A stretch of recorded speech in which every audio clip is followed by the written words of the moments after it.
সকালবেলা যদি কেউ খালি পেটে, এমন কিন্তু অনেক আছে বাংলাদেশে, এমন ম্যাক্সিমাম অনেকে আছে যারা সিগারেট নিয়ে বাথরুমে যায়, কেউ সিগারেট খেতে খেতে বাথরুমে যায়, মানে বাথরুমটা ক্লিয়ার হওয়ার জন্য। আর এনাদের কিন্তু কোষ্ঠকাঠিন্যের সমস্যাটাই মানে বেশি দেখা দেয় সব থেকে।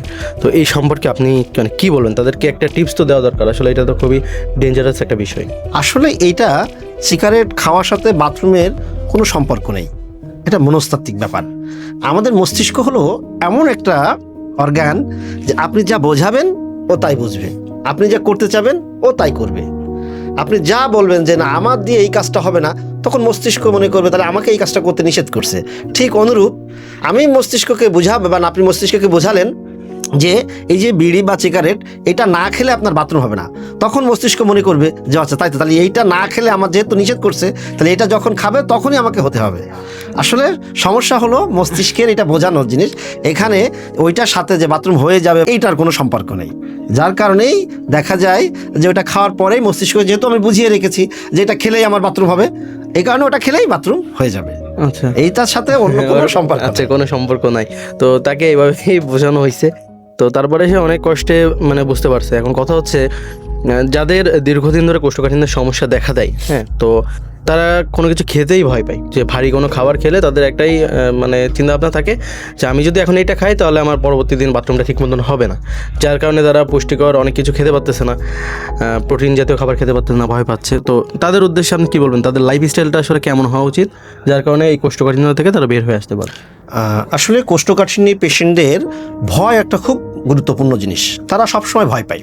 আর এই ভয়টা মস্তিষ্ক বুঝে ফেলেছে যে আমরা এটা খেলে বাথরুম হবে না বা ওই খাবার খেলে আমার বাথরুম হবে না, এই যে ভয়টা সবসময় কাজ করে।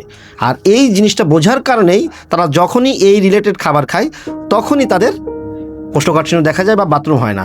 আমরা যে সমস্ত খাবার খাবো সেই খাবারগুলো খাবো যে খাবারগুলো সহজে হজম হয়, তার মধ্যে রয়েছে উচ্চমাত্রা ফাইবার সমৃদ্ধ যে খাবার, সেইটা বেশি খাওয়া।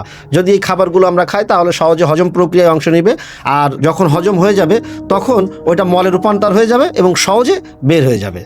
এই জন্য শাকসবজি বা উচ্চমাত্রা ফাইবার সমৃদ্ধ খাবার খেলেই শুধুমাত্র আমরা এই যে কোষ্ঠকাঠিন্যের সমস্যা এটা থেকে দূরে থাকতে পারবো।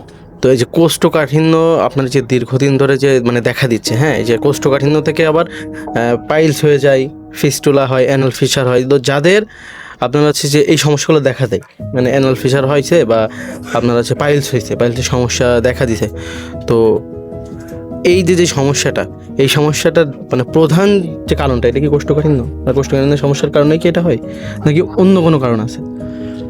আমরা এই যে কোষ্ঠকাঠিন্যের যে পেশেন্টগুলো দেখি বা যে যারা আছেন তাদের যে রোগগুলো সবচেয়ে বেশি হয় সেটা হলো অশ্ব, পাইলস, ফিস্টুলা, অ্যানাল ফিশার, এই রোগগুলো হয়ে থাকে।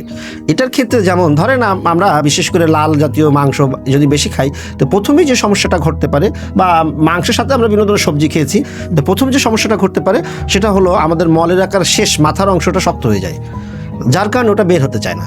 আর বের না হওয়ার কারণে আমাদের প্রচণ্ড পরিমাণ মলদাতে প্রেশার দিতে হয়, যত প্রেশার দিই তত বের হবে। এই প্রেশার দেওয়ার কারণে আমাদের যে মলের মধ্যে ব্লাড ভ্যাসেল আছে সেই ব্লাড ভ্যাসেলগুলো ফেটে যায়, ফেটে গিয়ে ব্লিডিং হয়। এই যে নিয়মিত ফেটে যাওয়ার কারণে ওইখানে ইনফেকশান হয়, যা ভবিষ্যতে পাইলসের মতো রোগ বা অশ্বের হয়ে যায়। আর এইগুলো হতে হতে একসময় সেখানে বিভিন্ন ধরনের ভাইরাস বা ব্যাকটেরিয়া আক্রমণ করে এবং ইনফেকশান হয়ে ক্যান্সারে রূপান্তর হয়।